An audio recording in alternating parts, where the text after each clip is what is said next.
Good afternoon, and welcome to the Voice of Wisdom.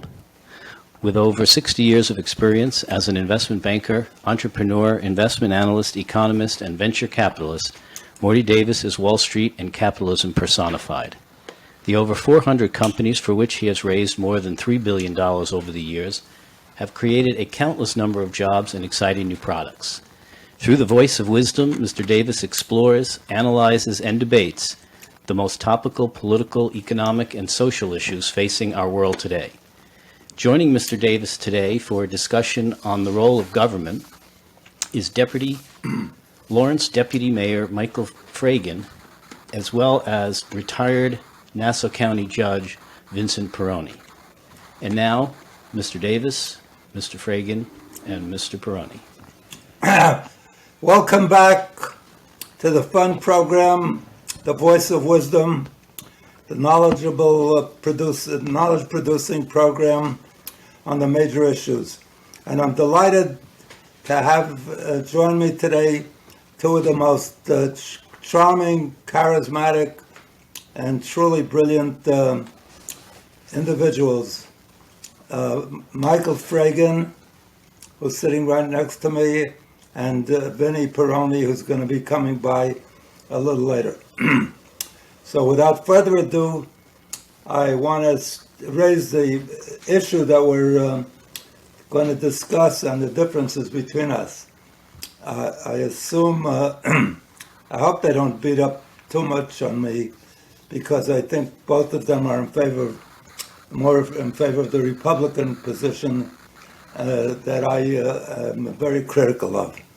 The Republicans at the current time are taking the position that they won't raise the debt limit that the nation can exceed. They say it's enough. We have $31 trillion of debt, and the only way they'll agree to, the only way the Republicans say they'll agree to raising the debt limit is if the Democrats agree to cut commensurately other programs, particularly they refer to Social Security, Medicare, Medicaid, all of the safety net programs. They don't want to cut, they have no interest in cutting defense spending, and certainly they don't want to raise taxes on the top 1% or top 10%, as the Democrats propose, as a way to fund the debt. So let me have Michael Fragin put his 2 cents in, and I hope he doesn't beat up on me too badly today. Michael, well, it's a pleasure to have you on board. Thank you, Morty. I really appreciate being here. I appreciate being on the show. I wholeheartedly going to disagree with what you said, that there is wholeheartedly. There is no Republican position right now. In fact, I think that that's one of the problems. Republicans and the party is kind of two minds with regard to the debt ceiling. Yes, they have this hard line position that they're going to wring concessions out of and play this game of bricksmanship, that they're going to get to the default position that the United States of America will default on its debt obligations. And, I'm not quite as wise as you, because you are the voice of wisdom after all. No. But the idea that you don't have to pay for the money that you borrow should be anathema to Republicans. It should be anathema to all Americans. In fact, I would actually guess that had been kind of the long-held Democrat position of continuing to just kind of continue to spend without any regard for how you're going to pay for it. But somehow we got into this position that everybody's political orthodoxies have been turned upside down. And in fact, you have, but I don't know, there are deficit hawks within the Republican Party. There are people who are radicals and just want to tear the government down within the Republican Party. And, who really speaks for the Republican Party right now? Is it Kevin McCarthy? Is it Donald Trump? Is it Mitch McConnell? Mitch McConnell seems to be the most stable politically of the three. So it's hard to know exactly where everybody is at this point. I'll tell you this, just in general in politics, everybody's trying to wring every concession that they can at the other side and use all the leverage that we can. So perhaps this is just a big political game. That's no different than traditionally the two sides, and rightfully so, have different positions. I don't take issue with that. But when they play with this hazardous kind of position or condition that they would produce if they don't raise the debt limit, it would cause the United States to default on its payments of interest on bonds or pay off bonds that mature. It wouldn't devastate the financial markets. permit them to pay our troops. It wouldn't permit them to pay all the government employees. It would be devastating, and it would shake up the financial markets. So while what you said is true, and I couldn't agree more, traditionally the Republicans are supposedly the more cautious in terms of fiscal responsibility. They're against exceeding how much we spend, but in this case, they're using a tool, a method that's jeopardizing the whole market, the investment community, the bond community, and it's too dangerous to play that game. You're convinced that they will work it out, and in the past they have. In 2011, they didn't, and the markets took a beating, and Moody's even lowered the debt rating of the United States Treasuries, which traditionally are the highest rated AAA in the world. Everybody's comfortable parking their money in United States Treasuries. So it's something that we never faced in the history of the country, not paying our what our obligations are. And we're not talking in this case about future spending. We're talking about what already past obligations. What already they committed to spend and haven't got the money to pay for. The way they pay for it, the government is by borrowing more money. So, but they have to borrow to meet this current obligation. I think that there are those on the radical right and the radical left who have this idea that this is a Wall Street problem. That this is something that is purely about finance and financiers, and those are the only people who are going to get hurt by this. What they don't realize is if your average American all of a sudden is going to go for a mortgage, and now the mortgage rates are really high, but they're going to go for a car loan. Right. They're going to go for a credit card loan. They're going to go for any type of loan. Right, they'll go higher. Higher by let's say 5, 6, maybe more points. Because once the risk-free rate is no longer going to be at 3%, I guess what it is now or something like that, or a little bit lower, then once that risk-free rate bumps up by another 3, 4 points because treasuries, U.S. treasuries are no longer as attractive an investment as they should be, everything else goes up too. So you're going to hurt all the voters who voted for you, Main Street America, all these people, farmers, all these people are going to get hurt by that.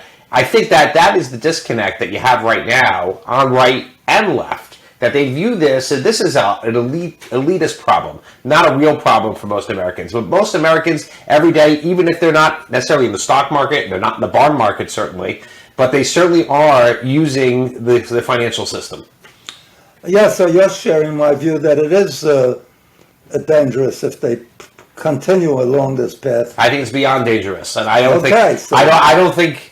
I just disagree with that. There is a single Republican position. I think there are multiple Republican positions right now. I think that's part of the problem. They're expressing it right now. Well, correct. There's some people. I think what Kevin McCarthy is saying right now, and I think correctly so, is that Joe Biden won't come to the negotiating table. He's saying, okay, let's talk. Let's talk about the long-term financial health of the country, and let's put it on the table. We have right now, okay, we're going to hit the debt limit tomorrow. Yes. Okay, officially. They can use extraordinary measures from now until June. Yeah. And now we could go ahead and talk about how we're going to tackle this $31 trillion debt, national debt that we have, that every man, woman, and child has a obscene piece and share of, and do it. But the White House is saying, no, we won't even bother talking. But it's not a good position. I agree with the White House. with the Democrats, with Biden, that this is not something they spent the money. You shouldn't talk? No, they spent the money. They got to approve. It's not that the Democrats spent the money. Both the parties agreed that this is what they should spend for military spending, for support of the troops, for paying their bills, all the different bills. So they've already agreed to that. So you don't negotiate, at the end of a gun, or creating a nuclear disaster in the markets because you want to get this done. Crisis creates opportunity. You probably know that better than most. But over your career. not an opportunity to destroy the financial markets and the security of the nation in terms of the world. It doesn't only affect the United States. That every country in the world holds major pieces of our bonds. Sure. Well, but if you're playing poker and the guy across the table doesn't think you're gonna, he knows immediately that you're bluffing, then there's nothing. But you don't play poker or you don't play with the house money? Russian roulette. This is playing Russian roulette. You're right. I'm a strong believer always that they should be talking and they'd be negotiating, and this confrontation and this polarization is horrendous. But that's the condition. But now we're talking about a specific issue that has no negotiating room. They could negotiate, they could give in to every, but that's against their basic principles, just like the basic principles of the Republicans is they don't want to raise the taxes for the top 1% or 10%, where the money would most likely be able to come from to pay these deficits and these obligations. Well, I think you look at. Let's go back 2 weeks even, and we're going to go back. We go back to a group of people. 2 weeks? You want to go back to I'm ancient history? Ancient history. 2 weeks ago, I want to go back to the idea that you had a group of Republicans in the House who wouldn't vote for Kevin McCarthy. They couldn't back a winner. They had no candidate who could actually win. Right. But instead, they said no. What's your opinion? My opinion is no. Right. Who do you support? I support no. Right. You are pointing out something correctly, that there is no. If you don't have an alternative proposal, in a sense, you're not doing anything. But there is definitely a feeling, and I think that this is a feeling amongst certain representatives. I don't want to call out specific names, who are more, let's say, performative than they are interested in governing. They're not really in Washington to pass legislation or to govern. They're really there to perform in front of the cameras. And the kind of similar to what we're doing right now, but they are there, but they're not. But so you have that minority there. Michael, if they were just there performing, I'd have no problem. But they're affecting legislation. So why don't the Democrats? Why doesn't Hakeem Jeffries come to Kevin McCarthy and say, "I got 20 votes for you, and for the good of the country"? I'm sure there are 20 moderate Democrats who are willing to go along with the Republicans, and maybe I'm sure there are probably 50 moderate Democrats. You think there's 20 Democrats that would agree to cut Social Security? Well, first of all, we're not necessarily the proposals. The proposals out there are not necessary to cut. Okay, everybody knows that. Number one, we all know that Social Security long term will be insolvent. Right? Every study says that. Okay, so that's something that my generation has to worry about, my kids' generation have to worry about. So not looking at the long-term health of our entitlement programs is just, putting the head in the sand, similar to the idea of, not caring about the debt ceiling. That's also putting your head in the sand. That's no way. The people did not send you to Washington and elect you to govern a country without taking that responsibility seriously. So if one person should take it seriously, everybody should take it seriously. I can't call upon the idea that only negotiation should only be around what the Democrats want or the Democrats' agenda. No, the Democrats are saying Just let's extend. Let's just keep spending. Let's just keep it going. Let's keep rolling it. We're rolling it No, out. we spent it already. Right, but we'll keep rolling the debt. We're just going to keep rolling it in perpetuity. No, first of all, we could never. This country could never fail to pay Social Security as long as they can print money. So they would meet their obligation. It might dilute the value of the currency, and that would hurt the wealthiest more than the poor, because inflation typically hurts the poorest, though. Inflation hurts the inflation. I think that this is actually what was the downfall of the Democrats in 2000. If you want to look at where, Republicans didn't capitalize it enough, but the first 2 years of Biden, it was because of inflation, and inflation actually hurts people who have to, they have to keep up with the spending. No, but inflation. The price of eggs, I'm kind of, okay, so I have $7 for eggs. It goes to $8. I can handle that.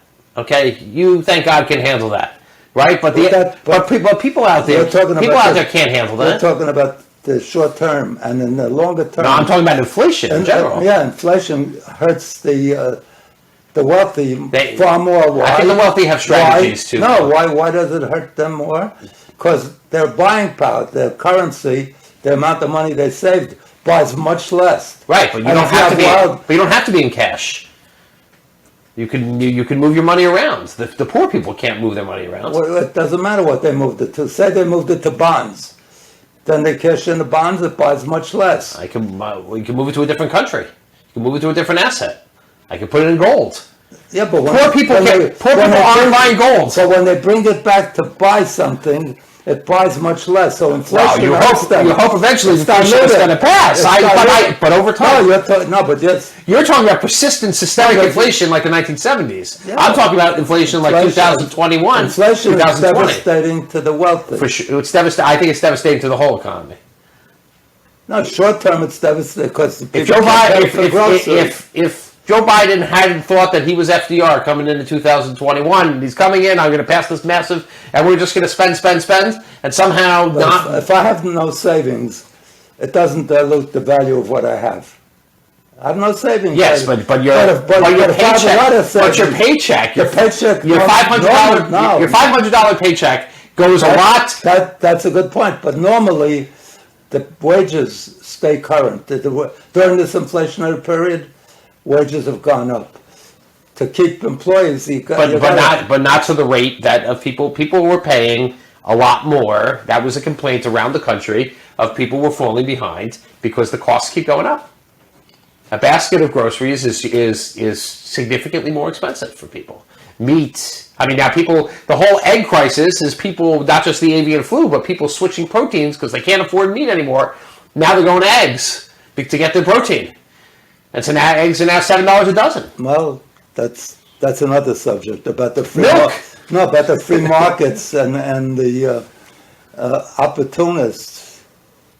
They would say the capitalists always are looking to maximize their profits, so they keep raising. There's no reason why. Well, that's how you keep things on the shelves, right? Otherwise, if people are going to produce at less than they're going to stop producing. No, but they would produce because otherwise they could keep the eggs, but they're in a position where they can dictate that they're just like oil. Oil should be $20 a barrel the most.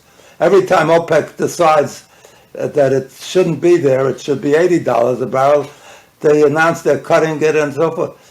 If they did that within this country, they'd all be in jail. And we stand there back and like we're helpless, like some woman that's getting raped and just lays back and we've been raped. It's been the biggest external tax in the history of the human race. And we, the strongest country in the world, are letting Saudi Arabia do that to us? It's outrageous. Why don't we punish them as we're punishing the Russians and the Iranians by putting sanctions on them? Why don't we charge every time they announce that? Why don't we say we're not going to sell you the armaments you want? We're going to raise the price of wheat and corn and whatever essentials you look for in the world.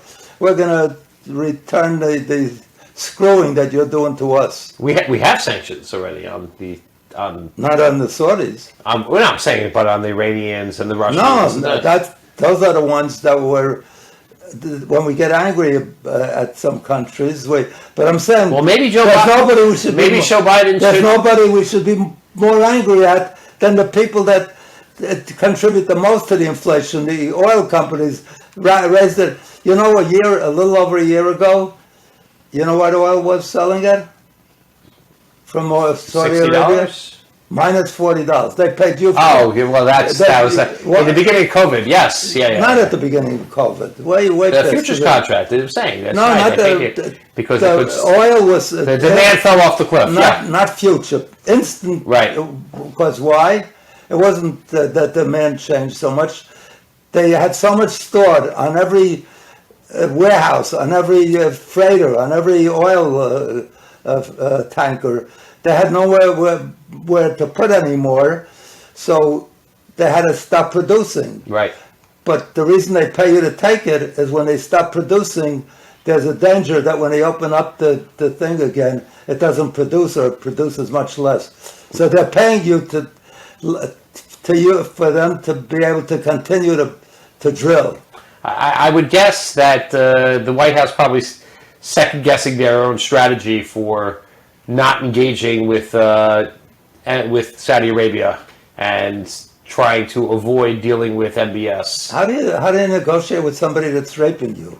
A woman's laying back and is getting raped and say, you have to negotiate. Say, look, I'll give you more. I'll cooperate more. I'll do. It's called a symbiotic relationship. No, we don't get anything. We don't get anything from a relationship with Saudi Arabia.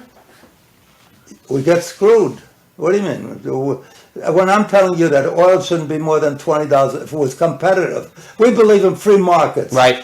We should insist on free markets, on the market setting the price. Well, instead of how does it work? Why is it happening? Because it's a collaboration. It's a cartel. Forget about it being a cartel. It's a collaboration of the major American companies, Exxon and the United States. Mexico. The United States is the largest producer of oil in the world, and they're the ones that collaborate with. I'll give you some history. I think ExxonMobil and all that, they should solve the debt crisis. Make them do it. Let me tell you something. Years ago, you're too young to know, but I lived I voted for Abraham Lincoln. I'm trying to get into my second century shortly. It was sad when he was assassinated. Yeah, it was. Yeah. I was brokenhearted. But I still continued to watch the show. Like all human beings. The hell with it. There's a lot going on, but I continued. I paid for the show. I wanted to see the rest of the show. But traditionally, you may not know this, or you may know of it, because it was in the history books when I was young. When some foreign country like Ecuador allowed their companies or their military to take over a banana farm, the United States sent down battleships. They called it gunboat diplomacy. The minute we sent down battleships, they left, right? With the oil business, up to 1972, oil was $1 a barrel. Throughout the world, $1 a barrel. And how did that come about? The Saudis and all of the Middle East and most of the rest of the world had no idea how to get this valuable, they didn't even realize it was valuable, to get this valuable commodity out of the ground. So the United States company said, look, we'll get it out of the ground for you, we'll give you our technology, we'll come and do it for you for a percentage of the sales, of the revenues. So that was the deal for many years up to 72. So the Saudis made money and the American companies made money. Then the Libya decided they're going to take it back, just like the farmers or the people in Ecuador grabbed the banana farms. If the United States immediately sent down battleships, or if the Exxon screamed, in the case of Ecuador or those countries, United Fruit, which was the largest distributor of corn and the various food products, screamed, the government reacted. When Libya grabbed it, instantly the price went up to $3-4 the next day, the next week. So the American companies, instead of screaming and yelling, they were delighted because selling it at $3 and getting all their reserves throughout the world, in the United States and Texas and Indonesia, being worth much more, and getting a selling percentage rather than an ownership percentage. A selling percentage on $3 was worth more than an ownership of a percentage of $1. They collaborated and they joined in this rape, in this. As I said, if they were judged as other industries and companies, they would have been in jail for collaborating to raise the price. It's a collaboration to screw the public, and the big companies went along, and the government went along because the big companies control it. We don't live in a democracy. 70% of the people want gun control, but who do they follow? The donors, and the NRA is one of the biggest donors, especially totally targeted. Other people have a lot of issues. Well, the people they have one issue. The people who tend to favor gun rights tend to be more passionate about guns than the people who are more passionate, more dedicated, and spending their money at it. Well, a lot of people tend to be. Look, politicians like to go after single issue voters. If you have a single issue voter that this is your thing, those people get more attention. As opposed to somebody says, "Well, I care about this." Michael, this, not only go after them, they're afraid that they're so powerful. If you vote for any gun control, it's well known that you're going to be primaried, whether you're Democrat or Republican. So they know that they can't vote against it. Yep, that's no question. No question. The gun rights activists have certainly been a very potent political force, as are people who are both sides of the abortion debate, pro-life. I'm sure that if people who were fiscal hawks, who cared about deficits, cared as much about that issue or as passionate about that issue as gun rights activists were, we would probably have at least had some more fiscal restraint in this country years ago. But people tend not to be. That's a diffuse issue. It's not something that because people always think, okay, somebody else will pay for it, because that's a lot of people's attitude. So therefore, it is something that has metastasized over the years and just become a runaway problem. No, but clearly, if you're a deficit hawk, or if we responded to the deficit hawks, then all of the safety net programs would be undermined, and because there's a lot of programs in this country that the federal government does that we probably don't need. I haven't gone, but and we also spend money pretty frivolously. I think there was an article in the Journal or the New York Times about 2 weeks ago on the job classification, people who are Social Security disability benefits, that they use the job titles. They haven't updated the job titles since the 1960s. That's 70 years that they haven't, 50 and 60 years that they have not updated the job title, and yet the federal government continues to spend money on funding these programs to the tune of like $300 million a year. It's breathtaking, the scope of the government and how much is spent. Absolutely. New York State right now is going for a $200 billion budget. It's unbelievable. I remember when it wasn't more than 10 years ago, we passed $100 billion. How do you go $100 billion in 10 years? So there's no sense of what government spends, how government should spend it, and there's no discussion. We just continue on and continue on. Apparently the voters are satisfied with that. Otherwise, I said if people looked at that as their number one issue, but people don't look at it because people who tend to be fiscal hawks, they tend to have a number of issues but if they were as passionate and dedicated as the gun rights activists, and I think you'd probably have a similar situation. There's no question that many of these safety net programs are abused. They're abused. People collect double checks, or Look at the COVID programs. I mean, Which- the COVID fraud was unbelievable. The paycheck protection program. I mean, the fraud was just unbelievable. Well, That happened. So those are things that we don't want to deal with those. no, but on the other hand, we're the wealthiest country. We're certainly a wealthy enough country to take care of the most needy. And there's no reason why anybody agree. who works full time shouldn't have a wage that gives them a decent life. That they shouldn't have to be on food stamps, and the kids shouldn't be starving. And we have enormous poverty amongst young kids. Only yesterday I read that the major cause of death of kids, of children, are guns. Now, that they were saying because parents leave their guns around. I think it's that as well as the attacks on school children in school.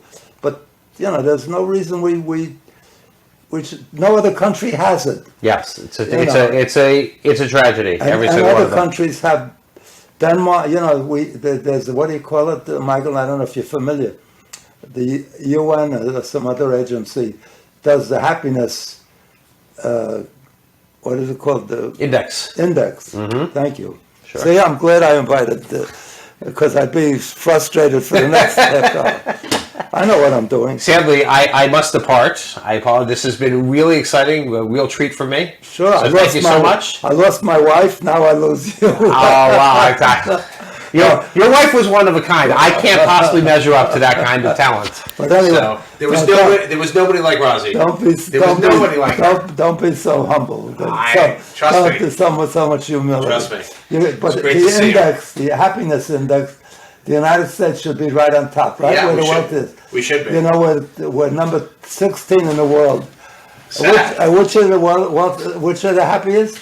Scandinavians. You got it. Finland's. Even Israel. Israel's number 10. Could you believe Israel's ahead of the United States? Can you imagine all those Jewish people they don't fetch all the time? I mean, seriously. So, okay. All right, thank you very much. Thank you for your wisdom. A pleasure. I'm going to Let's do it again sometime. I'm going to invite you back for sure to finish. Great. To finish this. Okay, did I disagree enough? Was I okay? You were, I did you, enough? you Okay. were great. Welcome to the second half of the podcast.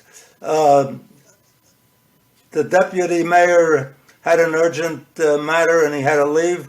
So I'm going to introduce my other terrific guest, cohort, Judge Vincent Pirrone. And he's got tremendous wisdom. I respect, even though I often disagree with much of what he contends, I have enormous respect for his wisdom and his insights and his understanding of government and taxes and all the issues we're discussing now. And particularly what was the New York Times headline today, which was front page headline, Wall Street braces as default risk hangs over us. It's all in the hands of Congress. With rescue by Treasury uncertain, plan is to minimize fallout. And our former head of the Federal Reserve and now Secretary of Treasury, Janet Yellen,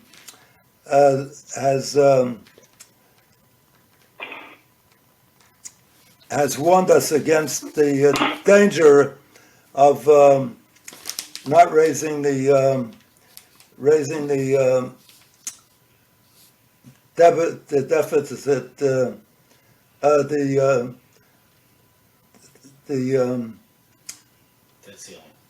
debt ceiling. Sorry, the debt ceiling, and the consequences could be dire.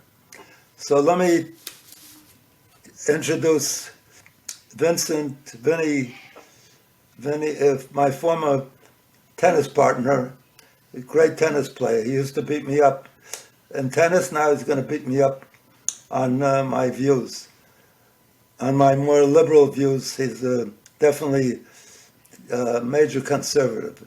In some respects, too conservative, because anything that I say is worthwhile, he calls socialism or communism.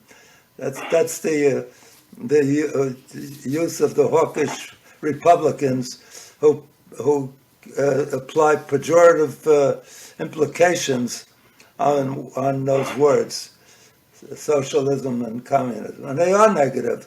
But we're not even close. We're not embracing socialism or communism. I have to point out that when I was a kid, a long time ago, when Roosevelt introduced Social Security and unemployment insurance, things that are so vital to our existence today and so high on America's value system, the values of Americans. It was called Roosevelt was called a communist, or he was introducing communism and socialism. So let me introduce Judge Pirrone, Judge Pirrone. And Judge, what do you want to say? Well, thank you. Thank you. It was always a pleasure talking with you. It was a lot more fun playing tennis because I don't think we had as much a difference in our views as we share now. But I always learn from the conversation. And I have to tell you, you're persuasive in what you say. I disagree when you point out I say we're moving towards socialism and communism. I don't think communism is something that I had in mind, but I certainly do think that this country is moving towards a socialistic society. Now, there's been changes over the years, many years. Of course, we had monarchies, we had feudalism, and as history moves on, so do changes in the different policies. But I still feel that what made this country great were the individual efforts, the opportunities people had. Now, I think that when the government increases its spending to such a point, when it threatens actually our future existence, we are rewarding a lot more and a lot more than we should be. That's what I feel. I think that the government has an obligation. Of course, we have an obligation to take care of those less fortunate. But are these policies creating a society where people just take and give? I like to point out that during the pandemic, how many millions were wasted? How many millions were swindled in this giveaway of the program? That, to me, is socialistic. And that's why I feel that there has to be a limit. There has to be a limit on spending. There has to be a limit on what we could do. Is there and are there functions that the government should have? Of course there are. National defense, health and safety, protection against many of the items in the country. Now, you argue, or I know you feel that the military we spend too much on the military. I'm not saying we don't spend, but I say we do need a military. So that's why, Morty, that's where we differ. I differ that I think that we are going over the limit. Perfect example is, and of wasted money, is on the immigrant situation. Now, you could say that these poor souls are coming into our country because they've been persecuted where they are. But look what it's doing to New York. I think $2 billion is being expended to take care. Don't you feel that, or shouldn't there be some limit? Shouldn't the government be taking a more active part in controlling the borders? They're not. And that, again, is socialistic, as I see it. And I think it's a great problem. It's certainly going to put New York City into bankruptcy. And not to say the least of the possible crime increase, which necessarily has to happen if these people aren't working. Where are they going to get funds and money? So I think that it's a terrible situation. I think that do I think that we should allow the government to default? Of course not.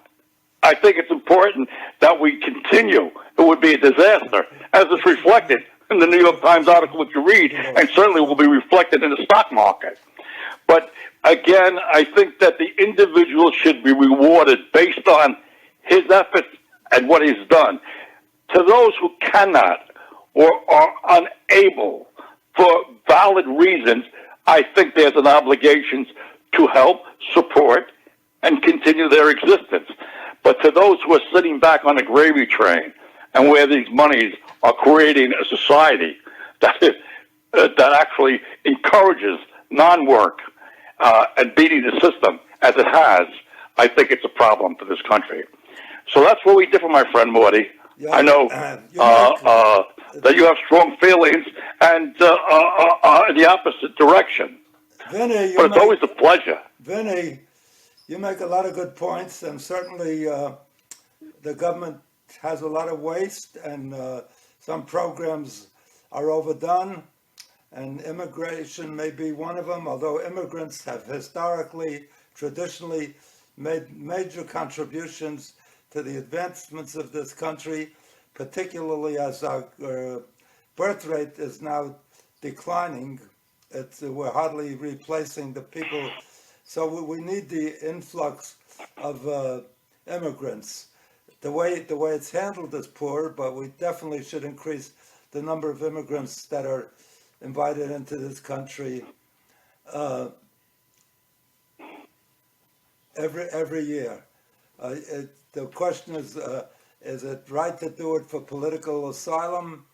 I think, to the extent that we could afford to, and we're saving people from torture and terrible killings and rapes and so forth, we should try to accommodate them. But we should definitely increase the number of students that graduate here.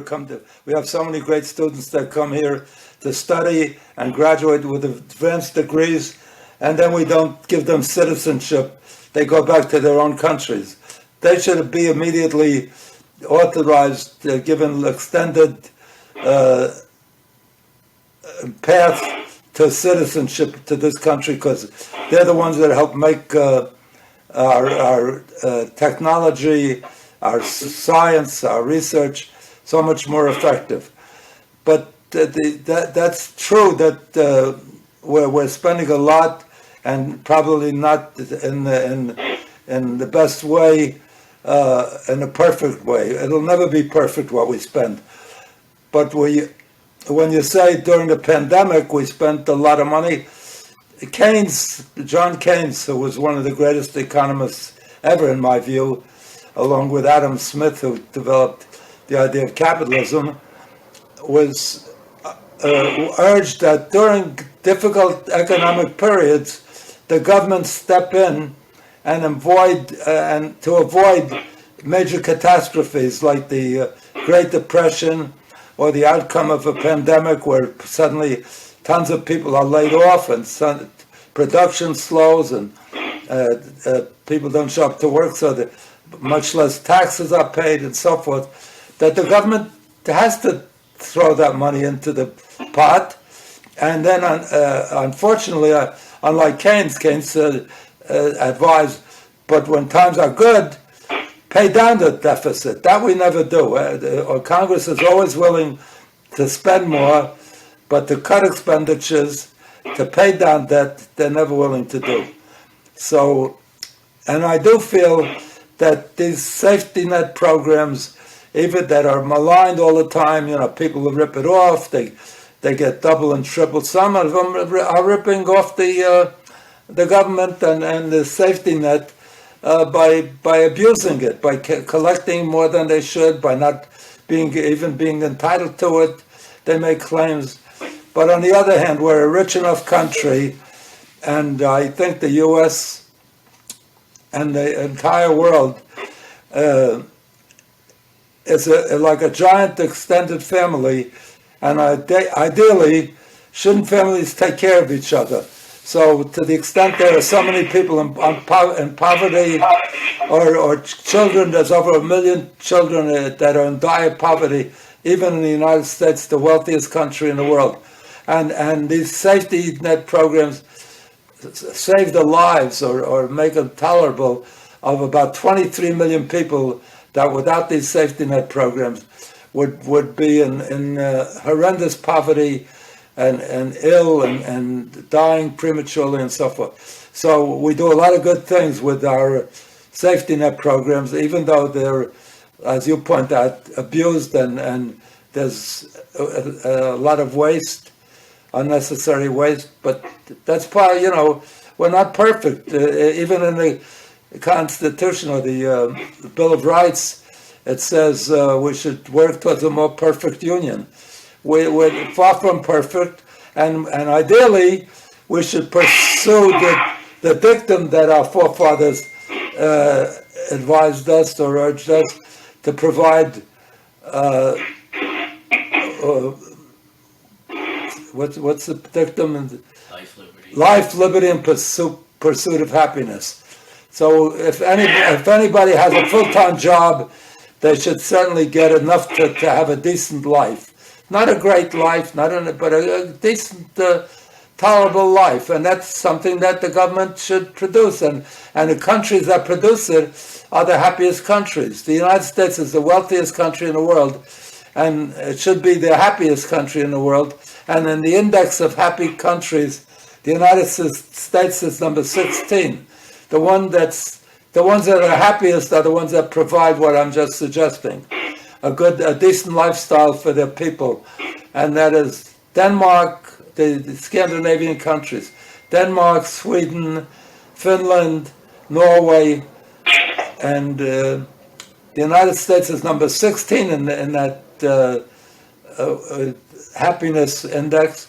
Even Israel, which is a tiny country and certainly not wealthy with resources, is number 10 because they take care of their people. So we should, being the wealthiest country, work to be what our forefathers said. In addition to life, liberty, we should provide happiness and not always look to maximize profits. Profits are important, but we forego happiness for profitability, and we some of our corporations abuse the free enterprise by putting it to our people, overcharging them during this period for gasoline, for other products, for eggs, for food products, and we don't want the government to control anything, but we absolutely don't want a society without reasonable regulations, which the Republicans are always for lowering taxes for the rich and cutting out regulations. They say regulations are burdensome. Yes, they are burdensome, and Grover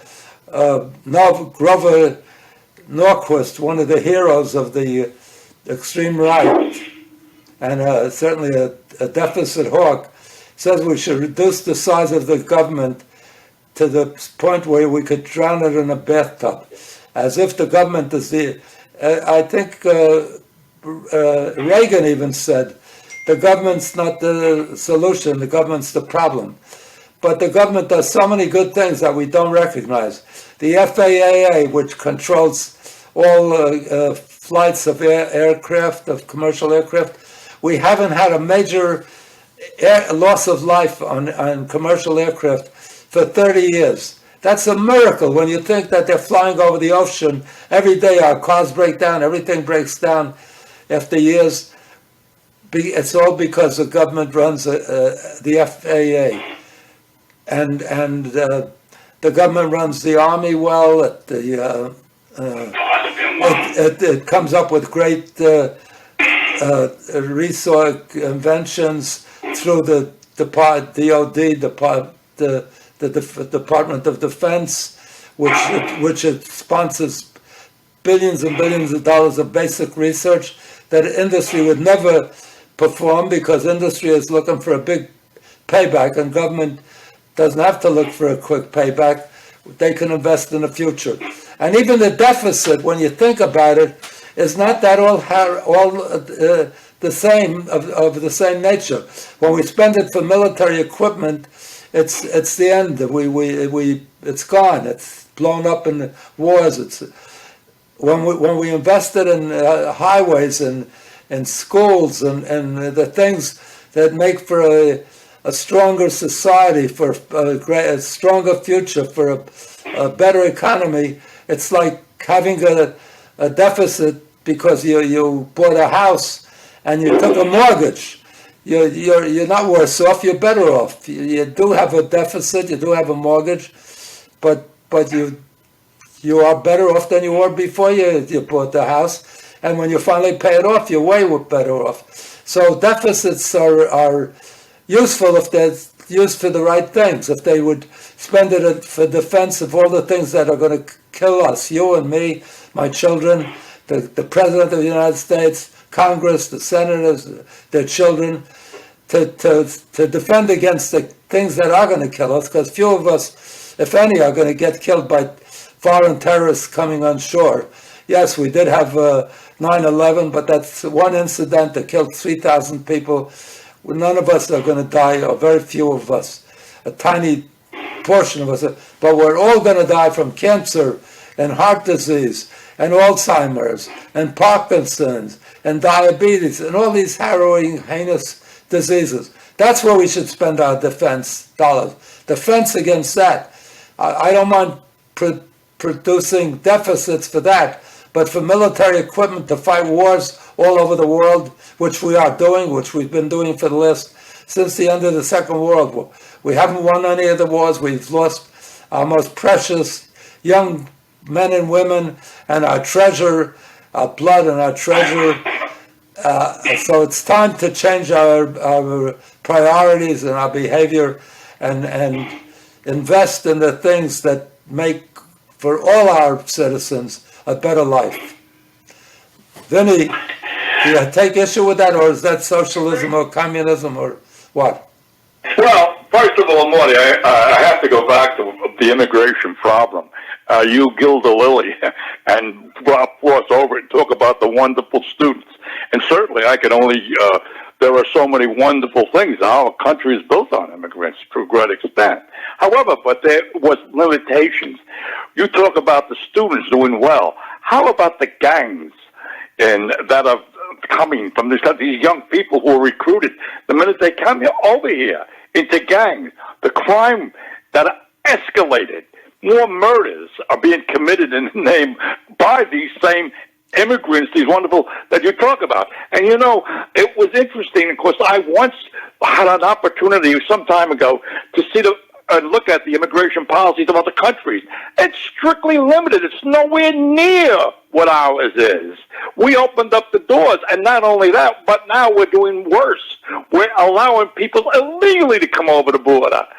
Biden and his policies and his do good, which and to appeal to the base of the progressives that he has sought and repaid to the detriment of a lot of the citizens of this country. What is the pulse of the American today? Yeah, what percentage of Americans are happy with the way this country is being run?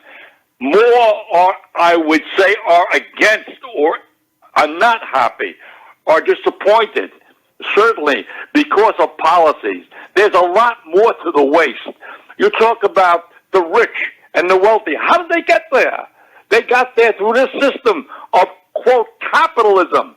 They didn't steal to get there. Did some? Sure, possibly. But most were hardworking. They took the advantage of this country that gave them the opportunity to work and earn and advance. They weren't given a dole. Is there waste? Should the government help those in need? Of course. Should we feed the hungry who are hungry because of their own inactivity or failure to continue in the society the way they should? Yes, of course we have that obligation. And as far as the government goes in connection with its functions, the military, again, health, but are we extended? You point out we're extended all over the world. with the military. Should we? I agree. To some extent, we shouldn't be in some of those areas. But could we afford a policy of isolation? Could we have afforded it? World War II. What would have happened if we sat back and let Hitler advance? Let the Japanese continue in Asia? Would we be enjoying the freedoms we enjoy now? Never in a million years. They would have overrun and taken over. So I don't think that where, the military ain't some of it. And Russia has to be stopped. Do I feel we should have unlimited support of Russia? No. In fact, I'm concerned of the Ukraine. Excuse me, not Russia. I'm concerned of the spending, and I'm concerned that it's bringing us closer to another war.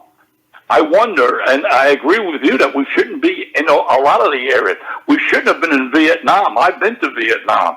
I saw what was done in the name of, freedom, and it was done to the Vietnamese people. We shouldn't have been in Korea also.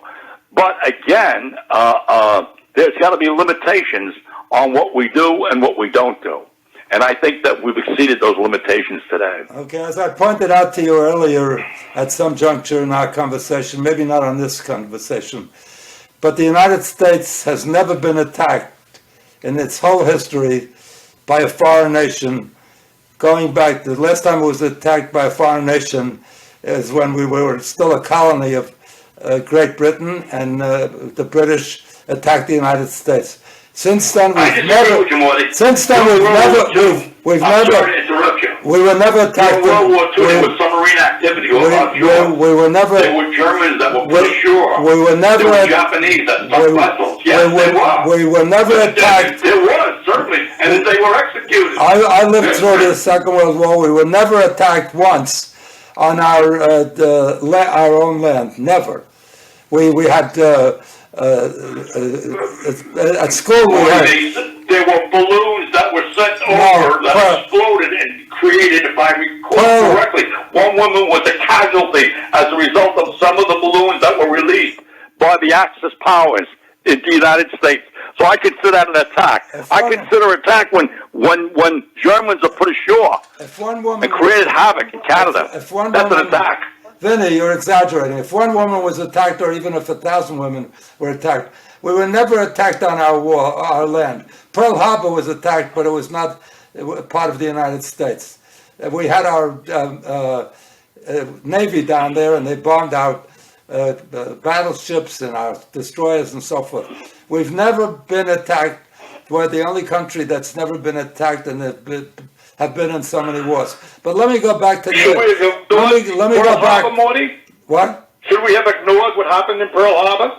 No, that was a justifiable war. But since then, we've been in a Korean War, in the Vietnam War, in the Iraqi War, in the Afghan War, none of which we've won. We've lost so many millions of our most precious young men and women and fortunes in terms of the country's treasure. And we have nothing to show for it. So, but I want to get back to I agree with you. I want to get back to the immigration. The immigration, yes, there are crimes committed by the immigrants, but it's greatly exaggerated for political reasons. And I want to point out, particularly in your case, which is, and in my case too, your family came over from Italy. You're only here because of their emigrating to the United States. They were immigrants. And at that time, when I was a kid, Italians were abused. They were just like immigrants today are abused. They were saying Italians are no good. They're this, we're doing. You have no idea how badly Italians were, and Irish were abused. Oh, I have a great organizations in connection with what was that happened to Italians, Americans. So I was president of several organizations that dealt with or attempted to deal with the problem, and still do. In fact, I can recall very clearly when I ran for public office for state senate way back in 1970, and my secretary reported to me, and she pointed out that her employer, the attorney, is running for the state senate, And her neighbor said, well, he's Italian, so he must be connected to the mafia. So I know persecution full well. That's a true story. And that actually happened. I realized. How did she find out that you were so connected to the mafia? I never knew that. I don't know. I guess, they probably took my records and, bookings and things of that nature. And I did have a license to kill. Yeah. So, but that was something. In fact, how long did it take for Vinny, to reach the corporate level that's on boards of directors? Right. You know that. Yeah, I mean, not only that. Leading, you were always leading political figures. Every mayor practically, LaGuardia, Giuliani, almost every mayor of New York was Italian. You're leaders in so many fields. But I'm just pointing out that immigrants early on, when they first start to arrive, are always maligned. And they contribute a lot. You just said the ones, college students. I just said those are the ones that should be especially prioritized to be made citizens, have accelerated path to citizenship.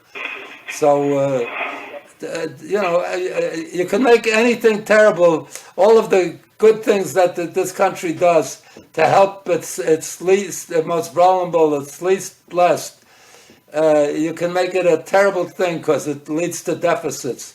But it's one of the mitzvahs, one of the good deeds that we do and that we should continue doing, so kids aren't dying of malnutrition and such a large percentage. I just read 23 million people survive based on our safety nets. 23 million people, that's a lot of people. And so it's clearly a good thing. It's not perfect, but it's a good thing. So, and it's not socialism or communism. It's heartfulness. It's caring about our fellow man. It's particularly our fellow countrymen. I know you're good-hearted. You're charitable. You're religious. So you're terrific. You don't epitomize what you're preaching with respect to keeping avoiding raising the and we want the Republicans don't raise it, even though they already spent the money. They're backing off. They're what do you call it? What's the word? They're not paying their bills. They're not what's the word? Like when you screw the person who lends you money. We've already spent that money. They can't say we're not gonna. They're reneging, but there's a word for them. You call anybody that reneges on a payment a slouch. There's a better word. I always got to work with my thesaurus. But anyway,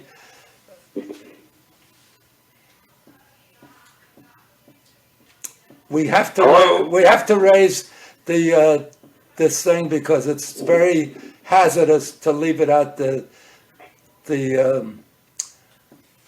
I agree. I mean, there's no question about that. But we do have to examine the reasons how we got to that limit. You know, Morty, we could I agree with the wonderful feeling that the rich should be taxed and should be taxed more because they have an obligation to the poor.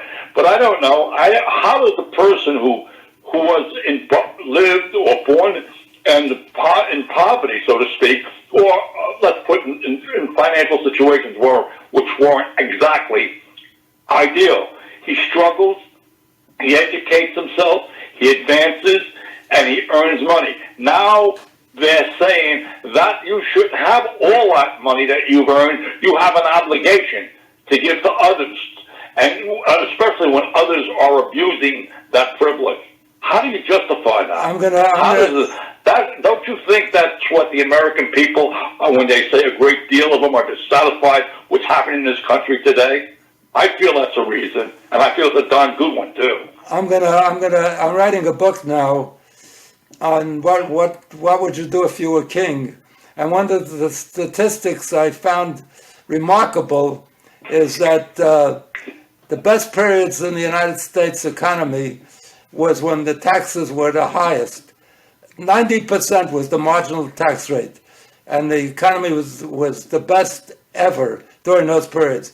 And when taxes came down for the rich, the economy sunk. It was much less rewarding. So I'm not saying take away the money for the rich as they do as they did in France, took away everything from everybody who had anything as part of the revolution. If you don't take care of the little people and you abuse them and you have such great inequality, the ones that suffer the most at the end are the richest people. Even Warren Buffett said it's really unfair. He's the third wealthiest man in America and one of the wealthiest throughout the world. And he said, I don't think it's fair that I pay a lower tax rate than my secretary. So people that make it and are appreciative of it understand that and I'm not happy paying taxes. I made a lot of money. I came from poverty. I came from the Great Depression. That's one of why I work so hard. I want to distance myself from poverty, from failure. But I'm happy to pay whatever the government requests because it goes for things that I want, for education, for improving the lives of my fellow citizens. If we all had a choice, some people complain. I don't want to fund the war. I don't want to fund money for immigrants or people that don't have medical coverage. I want to. We can't let people pick and choose. We all agree that we're in the same boat together. We're in the same circumstances, and we all have to all contribute to the good of the nation. If you don't agree with that, if you call it that socialism or communism, then I'm definitely a socialist or a communist. But I don't believe that. I'm the biggest capitalist. I don't think that we're in disagreement, Morty, with our obligations and our duty to take care of those less fortunate than us. I think where we disagree is how it's being done. And in other words, I don't mind paying taxes at all. I feel it's necessary and it's an obligation for the very functions of government.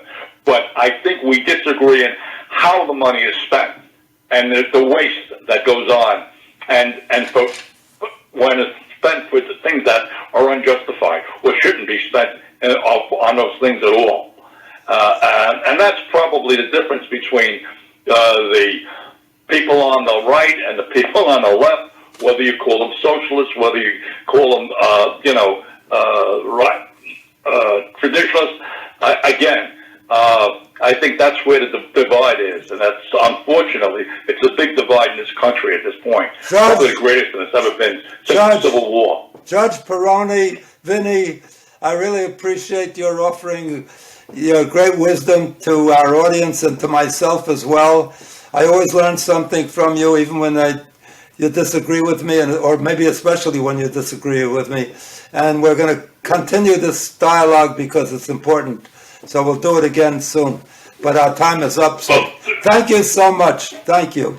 Thank you, Woody. It's always nice talking to you and learning from you. And trust me, believe me, every time we speak, I learn. I learn from a man who has a great deal of wisdom. And thank God that you're willing to share it with the rest of us. You're a beautiful, wonderful human being. And I hope and I know that you'll be rewarded eternally. Vinny, you were great. Thank you so much. Have a great week. Have a great every day of your life. You too. Stay well, Morty. Take care. Bye-bye.